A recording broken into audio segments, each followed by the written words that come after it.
The Blood of the Martyrs. By Stephen Vincent Benét.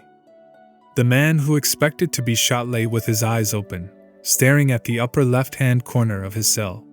He was fairly well over his last beating, and they might come for him any time now. There was a yellow stain in the cell corner near the ceiling.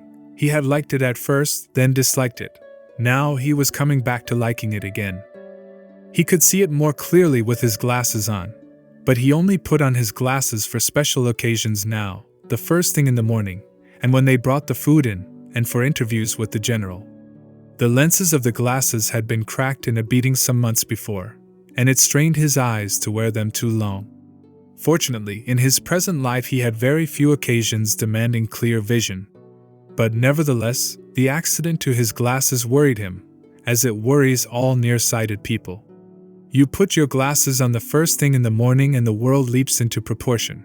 If it does not do so, something is wrong with the world. The man did not believe greatly in symbols, but his chief nightmare, nowadays, was an endless one in which, suddenly and without warning, a large piece of glass would drop out of one of the lenses and he would grope around the cell, trying to find it. He would grope very carefully and gingerly, for hours of darkness, but the end was always the same, the small, unmistakable crunch of irreplaceable glass beneath his heel or his knee.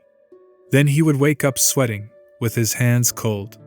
This dream alternated with the one of being shot, but he found no great benefit in the change.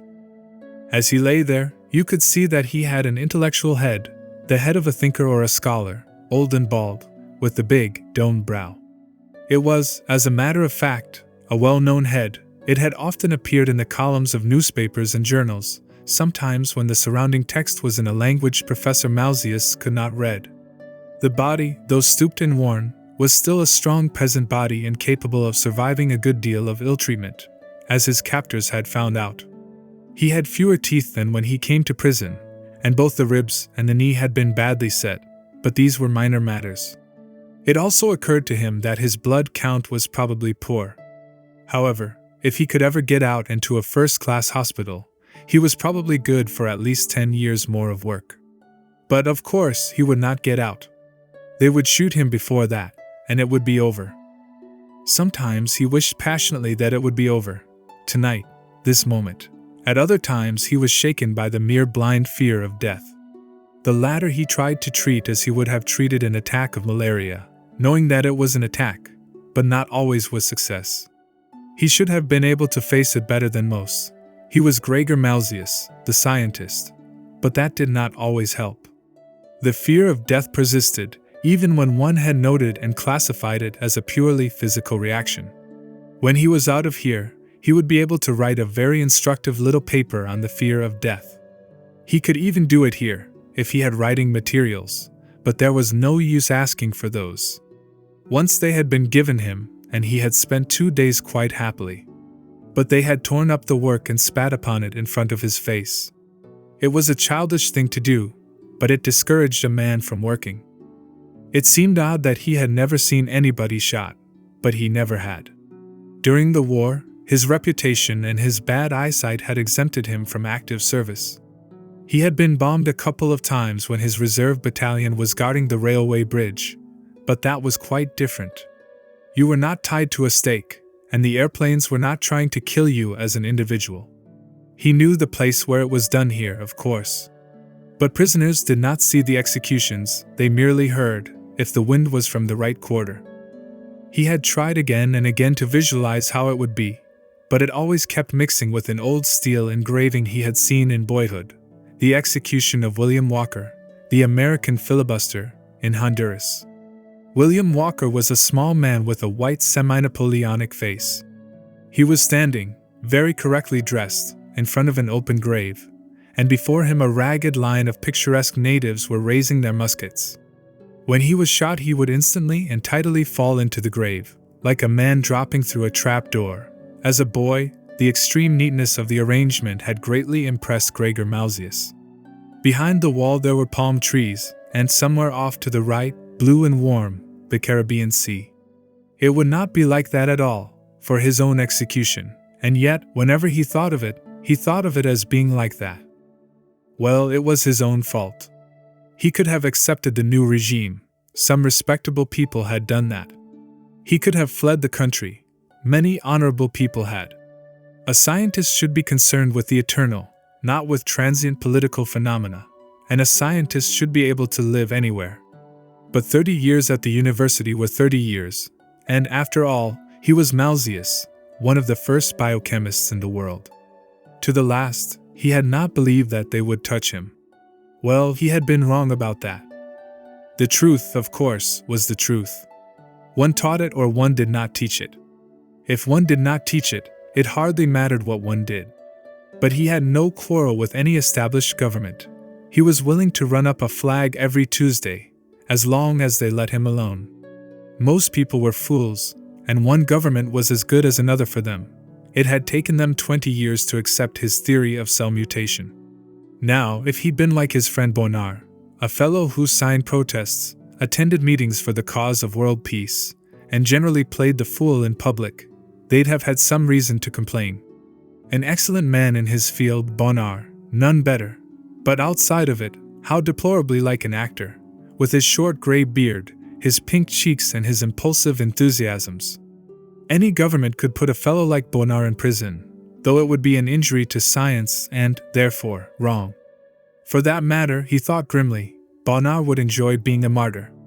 He'd walk gracefully to the execution post with a big cigarette in his mouth, and some theatrical last quip. But Bonnard was safe in his own land, doubtless writing heated and generous articles on the case of Professor Malzius. And he, Malzius, was the man who was going to be shot. He would like a cigarette too, on his way to execution. He had not smoked in 5 months. But he certainly didn't intend to ask for one, and they wouldn't think of offering him any. That was the difference between him and Bonnard. His mind went back with longing to the stuffy laboratory and stuffy lecture hall at the university. His feet yearned for the worn steps he had climbed 10,000 times, and his eyes for the long, steady look through the truthful lens into worlds too tiny for the unaided eye. They had called him the Bear and Old Prickly, but they had fought to work under him, the best of the young men. They said he would explain the Last Judgment in terms of cellular phenomena, but they had crowded to his lectures.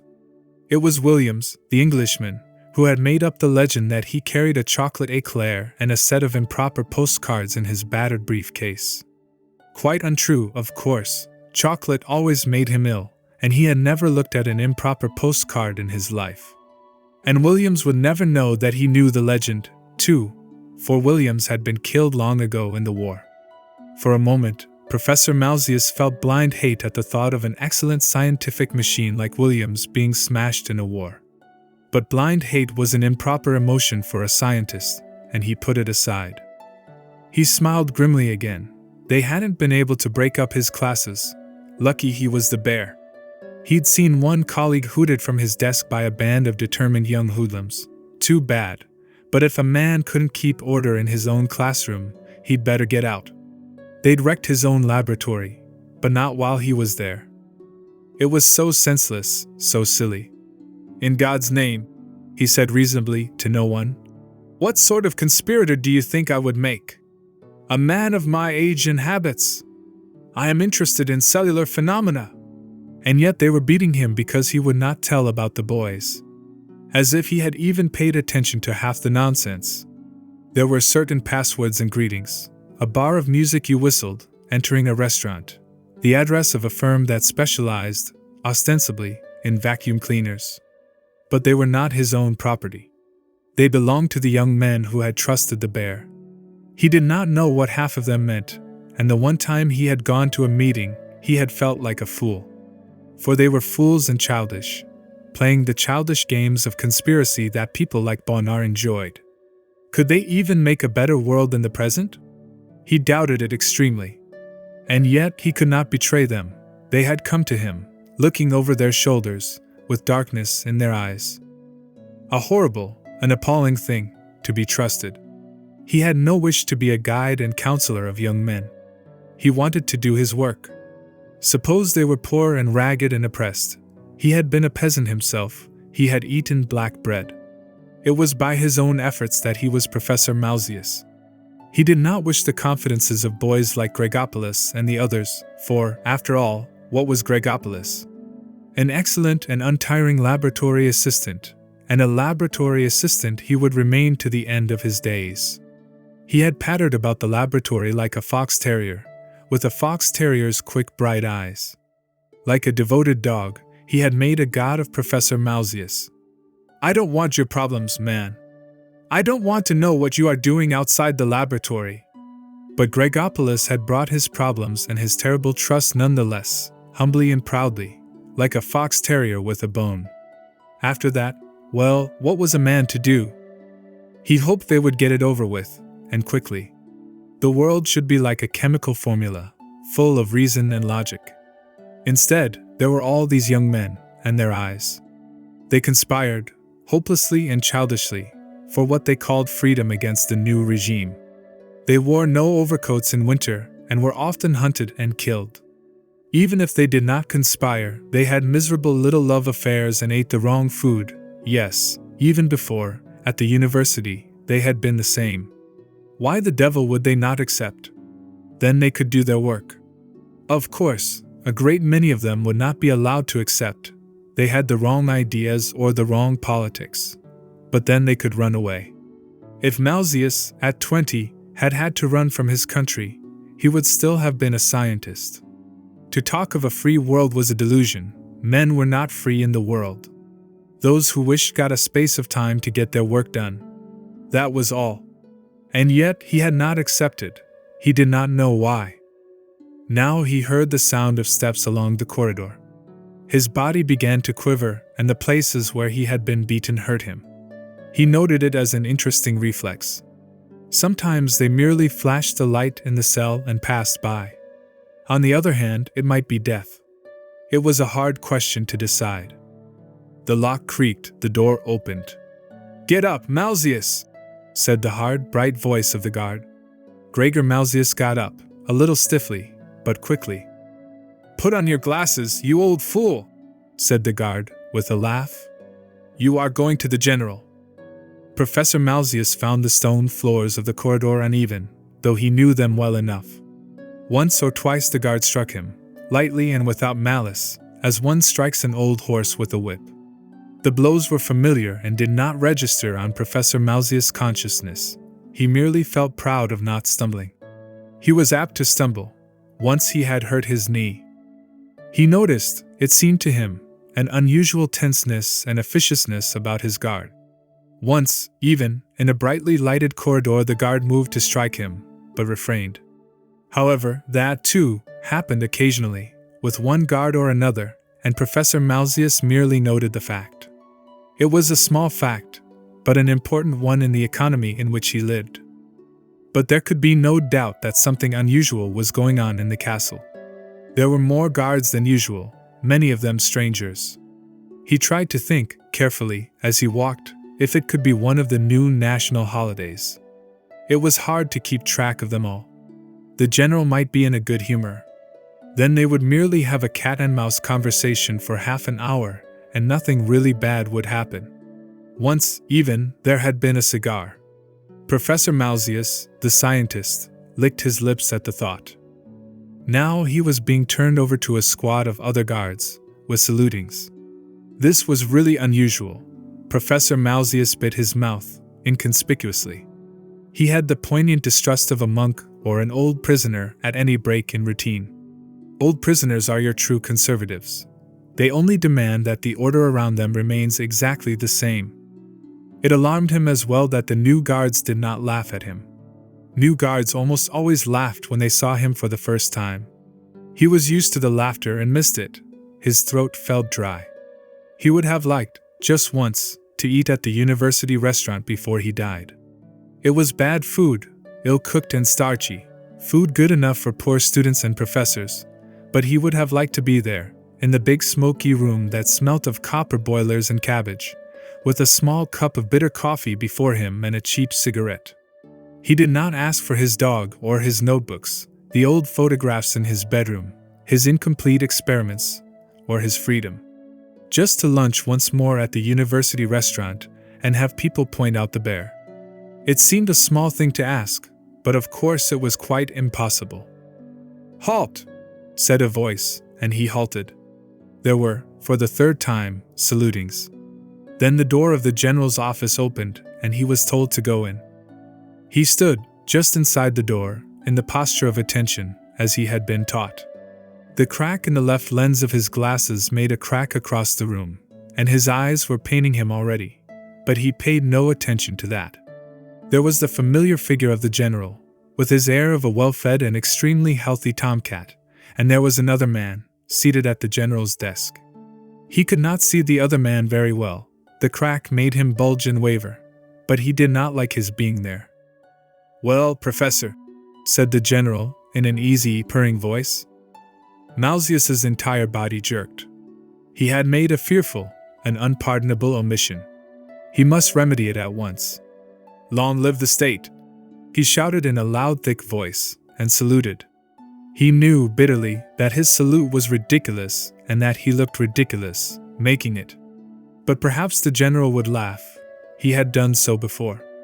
Then everything would be all right, for it was not quite as easy to beat a man after you had laughed at him. The general did not laugh. He made a half-turn instead toward the man at the desk.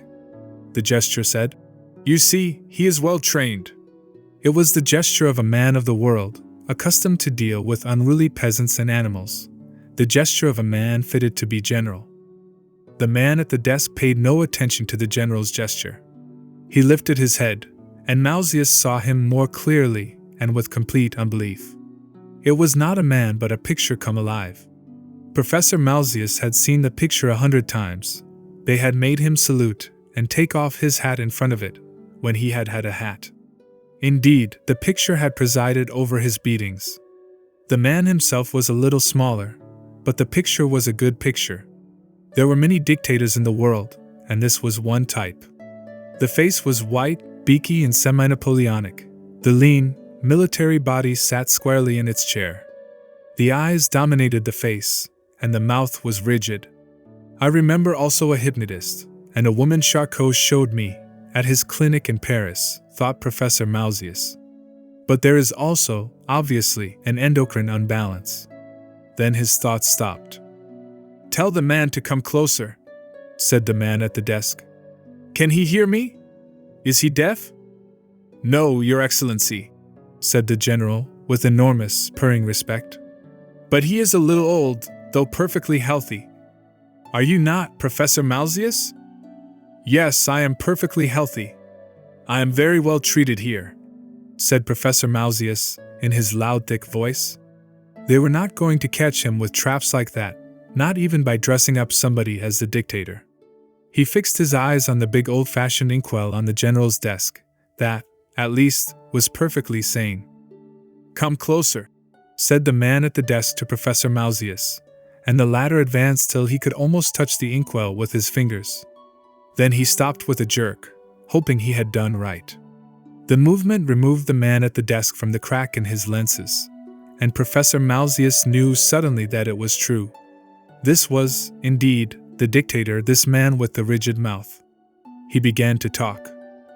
"I have been very well treated here, and the general has acted with the greatest consideration," he said. "But I am Professor Gregor Malzius, professor of biochemistry. For 30 years I have lectured at the university. I am a fellow of the Royal Society, a corresponding member of the Academy of Sciences at Berlin, at Rome, at Boston, at Paris, and Stockholm. I have received the Nottingham Medal, the Lamarck Medal, the Order of St. John of Portugal, and the Nobel Prize. I think my blood count is low, but I have received a great many degrees and my experiments on the migratory cells are not finished. I do not wish to complain of my treatment, but I must continue my experiments." He stopped, like a clock that has run down, surprised to hear the sound of his own voice. He noted, in one part of his mind, that the general had made a move to silence him, but had himself been silenced by the dictator. "Yes, Professor Malzius," said the man at the desk, in a harsh, toneless voice. "There has been a regrettable error." The rigid face stared at Professor Malzius. Professor Malzius stared back. He did not say anything. "In these days," said the dictator, his voice rising, "the nation demands the submission of every citizen. Encircled by jealous foes, our reborn land yet steps forward toward her magnificent destiny. The words continued for some time, the voice rose and fell. Professor Malzius listened respectfully. He had heard the words many times before, and they had ceased to have meaning to him. He was thinking of certain cells of the body that rebel against the intricate processes of nature and set up their own bellicose state. Doubtless they, too, have a destiny, he thought, but in medicine it is called cancer. Jealous and spiteful tongues in other countries have declared that it is our purpose to wipe out learning and science, concluded the dictator. That is not our purpose. After the cleansing, the rebirth, we mean to move forward to the greatest science in the world, our own science, based on the enduring principles of our nationhood. He ceased abruptly. His eyes fell into their dream. Very like the girl Charcot showed me in my young days, thought Professor Malzius. There was first the ebullition, then the calm. I was part of the cleansing? You did not mean to hurt me? He asked timidly. Yes, Professor Malzius, said the general, smiling. You were part of the cleansing. Now that is over. His Excellency has spoken. I do not understand, said Professor Malzius, gazing at the fixed face of the man behind the desk. It is very simple, said the general. He spoke in a slow, careful voice, as one speaks to a deaf man or a child. You are a distinguished man of science. You have received the Nobel Prize. That was a service to the state. You became, however, infected by the wrong political ideas. That was treachery to the state. You had, therefore, as decreed by His Excellency, to pass through a certain period for probation and rehabilitation. But that, we believe, is finished. You do not wish to know the names of the young men any more? Said Professor Malzius. You do not want the addresses? That is no longer of importance, said the general patiently. There is no longer opposition. The leaders were caught and executed 3 weeks ago. There is no longer opposition, repeated Professor Malzius. At the trial, you were not even involved. I was not even involved, said Professor Malzius. Yes. Now, said the general, with a look at the dictator, we come to the future. I will be frank. The new state is frank with its citizens. It is so, said the dictator, his eyes still sunk in his dream. There has been, let us say, a certain agitation in foreign countries regarding Professor Malzius, said the general, his eyes still fixed on the dictator. That means nothing, of course. Nevertheless, your acquaintance, Professor Bonnard, and others have meddled in matters that do not concern them. They asked after me? Said Professor Malzius, with surprise. It is true, my experiments were reaching a point that no foreign influence could turn us from our firm purpose, said the dictator. But it is our firm purpose to show our nation first in science and culture, as we have already shown her first in manliness and statehood. For that reason, you are here, Professor Malzius. He smiled. Professor Malzius stared. His cheeks began to tremble. I do not understand, said Professor Malzius. You will give me my laboratory back? Yes, said the dictator, and the general nodded as one nods to a stupid child. Professor Malzius passed a hand across his brow. My post at the university? He said. My experiments? It is the purpose of our regime to offer the fullest encouragement to our loyal sons of science, said the dictator. First of all, said Professor Malzius, I must go to a hospital. My blood count is poor. But that will not take long. His voice had become impatient, and his eyes glowed. Then, my notebooks were burned, I suppose. That was silly, but we can start in again. I have a very good memory, an excellent memory. The theories are in my head, you know. And he tapped it. I must have assistance, of course. Little Gregopoulos was my best one. The man Gregopoulos has been executed, said the general in a stern voice. You had best forget him. Oh, said Professor Malzius. Well, then, I must have someone else. You see, these are important experiments. There must be some young men, clever ones, they cannot all be dead. I will know them. He laughed a little, nervously. "The bear always got the pick of the crop," he said. "They used to call me the bear, you know." He stopped and looked at them for a moment with ghastly eyes. "You are not fooling me?" he said. He burst into tears. When he recovered, he was alone in the room with the general. The general was looking at him as he himself had looked once at strange forms of life under the microscope, with neither disgust nor attraction, but with great interest. "His Excellency forgives your unworthy suggestion," he said. "He knows you are overwrought." "Yes," said Professor Malzius. He sobbed once and dried his glasses. Come," said the general, with a certain bluff heartiness. "We mustn't have our new president of the National Academy crying. It would look badly in the photographs." "President of the Academy?" said Professor Malzius quickly. "Oh, no, I mustn't be that. They make speeches, they have administrative work. But I am a scientist, a teacher. I'm afraid you can't very well avoid it," said the general, still heartily, though he looked at Professor Malzius. "Your induction will be quite a ceremony. His Excellency himself will preside, and you will speak on the new glories of our science. It will be a magnificent answer to the petty and jealous criticisms of our neighbors. Oh, you needn't worry about the speech," he added quickly. "It will be prepared, you will only have to read it. His Excellency thinks of everything." "Very well," said Professor Malzius. "And then may I go back to my work?" "Oh, don't worry about that," said the general, smiling. "I'm only a simple soldier. I don't know about those things. But you'll have plenty of work." "The more the better," said Malzius eagerly. "I still have 10 good years." He opened his mouth to smile, and a shade of dismay crossed the general's face. "Yes," he said, as if to himself. "The teeth must be attended to. At once. An arrest, undoubtedly, before the photographs are taken. Milk. You are feeling sufficiently well, Professor Malzius?" "I am very happy," said Professor Malzius. "I have been very well treated and I come of peasant stock." "Good," said the general. He paused for a moment and spoke in a more official voice. "Of course, it is understood, Professor Malzius," he said. "Yes?" said Professor Malzius. "I beg your pardon. I was thinking of something else." "It is understood, Professor Malzius," repeated the general, "that your rehabilitation in the service of the state is a permanent matter. Naturally, you will be under observation, but even so, there must be no mistake." "I am a scientist," said Professor Malzius impatiently. "What have I to do with politics?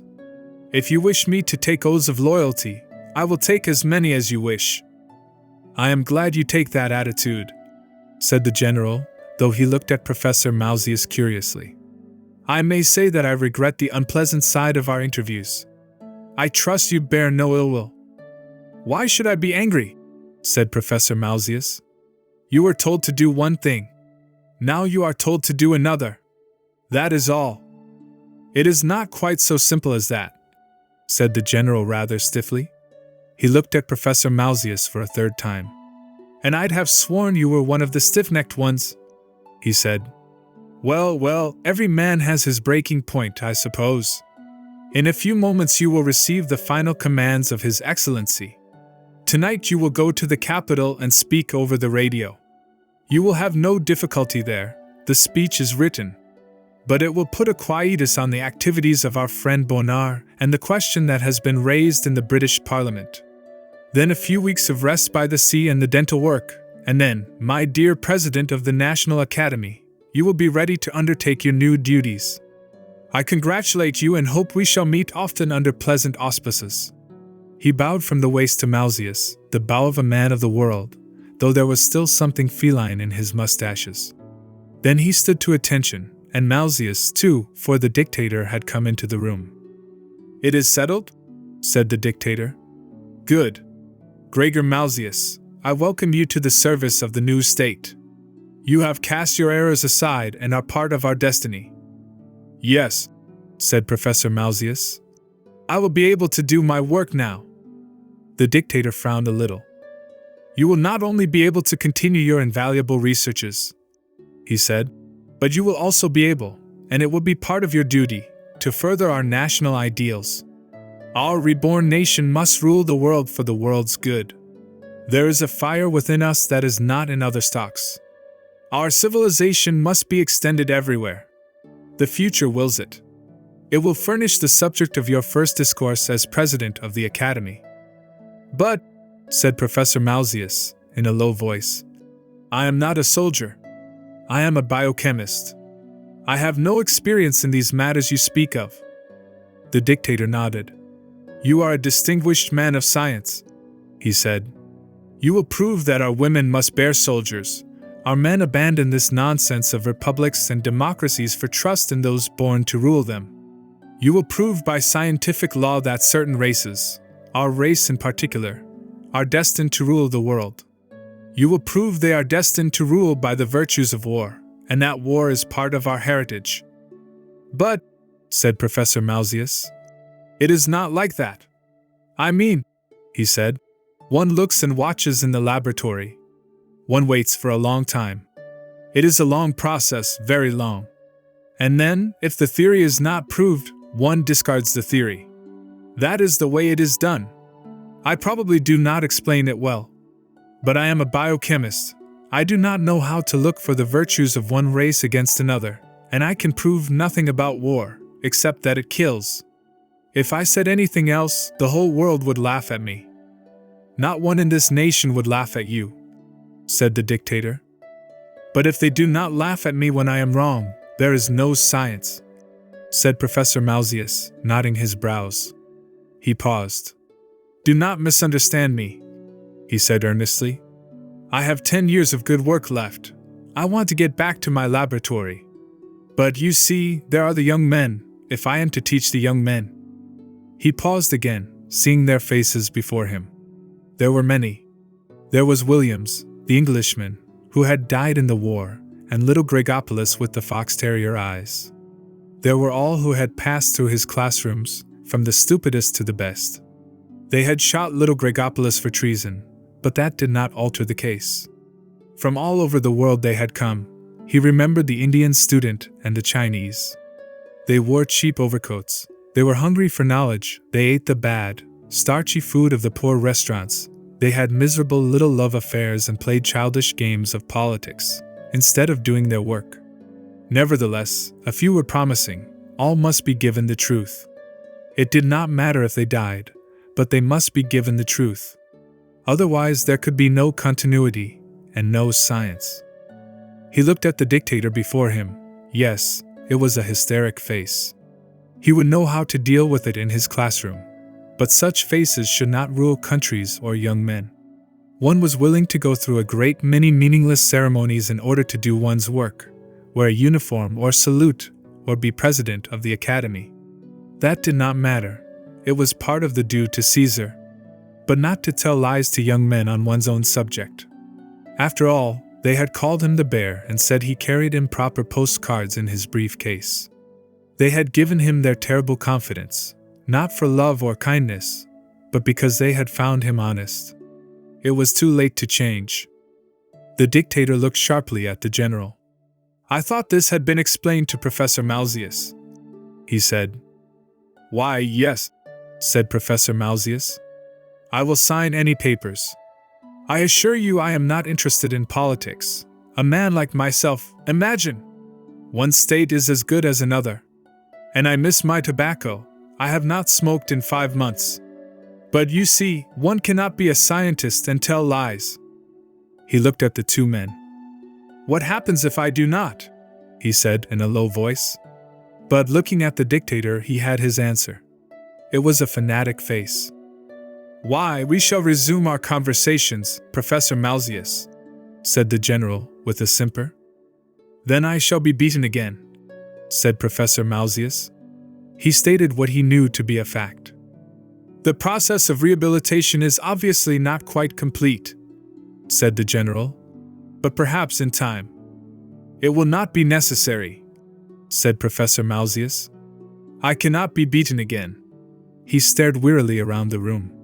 His shoulders straightened. It was so he had looked in the classroom when they had called him the bear. "Call your other officers in," he said in a clear voice. "There are papers for me to sign. I should like them all to witness." "Why?" said the general. "Why?" He looked doubtfully at the dictator. An expression of gratification appeared on the lean, semi-Napoleonic face. A white hand, curiously limp, touched the hand of Professor Malzius. "You will feel so much better, Gregor," said the hoarse, tense voice. "I am so very glad you have given in." "Why, of course I give in," said Gregor Malzius. "Are you not the dictator? And besides, if I do not, I shall be beaten again. And I cannot, you understand? I cannot be beaten again." He paused, breathing a little. But already the room was full of other faces. He knew them well, the hard faces of the new regime. But youthful some of them too. The dictator was saying something with regard to receiving the distinguished scientist, Professor Gregor Malzius, into the service of the state. "Take the pen," said the general in an undertone. "The inkwell is there, Professor Malzius. Now you may sign." Professor Malzius stood, his fingers gripping the big, old-fashioned inkwell. It was full of ink. The servants of the dictator were very efficient. They could shoot small people with the eyes of fox terriers for treason, but their trains arrived on time and their inkwells did not run dry. "The state," he said, breathing. "Yes. But science does not know about states. And you are a little man, a little, unimportant man." Then, before the general could stop him, he had picked up the inkwell and thrown it in the dictator's face. The next moment the general's fist caught him on the side of the head, and he fell behind the desk to the floor. But lying there, through his cracked glasses, he could still see the grotesque splashes of ink on the dictator's face and uniform, and the small cut above his eye where the blood was gathering. They had not fired. He had thought he would be too close to the dictator for them to fire in time. "Take that man out and shoot him. At once," said the dictator in a dry voice. He did not move to wipe the stains from his uniform, and for that Professor Malzius admired him. They rushed in, each anxious to be first. But Professor Malzius made no resistance. As he was being hustled along the corridors, he fell now and then. On the second fall, his glasses were broken completely, but that did not matter to him. They were in a great hurry, he thought, but all the better. One did not have to think while one could not see. Now and then he heard his voice make sounds of discomfort, but his voice was detached from himself. There was little Gregopoulos. He could see him very plainly, and Williams, with his fresh English coloring, and all the men whom he had taught. He had given them nothing but work and the truth. They had given him their terrible trust. If he had been beaten again, he might have betrayed them. But he had avoided that. He felt a last weakness, a wish that someone might know. They would not, of course. He would have died of typhoid in the castle and there would be regretful notices in the newspapers. And then he would be forgotten, except for his work, and that was as it should be. He had never thought much of martyrs, hysterical people in the main. Though he'd like Bonnard to have known about the ink, it was in the coarse vein of humor that Bonnard could not appreciate. But then, he was a peasant. Bonnard had often told him so. They were coming out into an open courtyard now. He felt the fresh air of outdoors. "Gently," he said. "A little gently. What's the haste?" But already they were tying him to the post. Someone struck him in the face and his eyes watered. "A schoolbook covered with ink," he muttered through his lost teeth. "A hysterical schoolbook too. But you cannot kill truth." They were not good last words, and he knew that they were not. He must try to think of better ones, not shame Bonnard. But now they had a gag in his mouth, just as well, it saved him the trouble. His body ached, bound against the post, but his sight and his mind were clearer. He could make out the evening sky, gray with fog, the sky that belonged to no country, but to all the world. He could make out the gray high buttress of the castle. They had made it a jail, but it would not always be a jail. Perhaps in time it would not even exist. But if a little bit of truth were gathered, that would always exist, while there were men to remember and rediscover it. It was only the liars and the cruel who always failed. 60 years ago, he had been a little boy, eating black bread and thin cabbage soup in a poor house. It had been a bitter life, but he could not complain of it. He had had some good teachers and they had called him the bear. The gag hurt his mouth. They were getting ready now. There had been a girl called Anna once. He had almost forgotten her. And his rooms had smelt a certain way, and he had had a dog. It did not matter what they did with the medals. He raised his head and looked once more at the gray foggy sky. In a moment there would be no thought, but while there was thought, one must remember and note. His pulse rate was lower than he would have expected, and his breathing oddly even, but those were not the important things. The important thing was beyond, in the gray sky that had no country, in the stones of the earth and the feeble human spirit. The important thing was truth. "Ready!" called the officer. "Aim! Fire!" But Professor Malzius did not hear the three commands of the officer. He was thinking about the young men.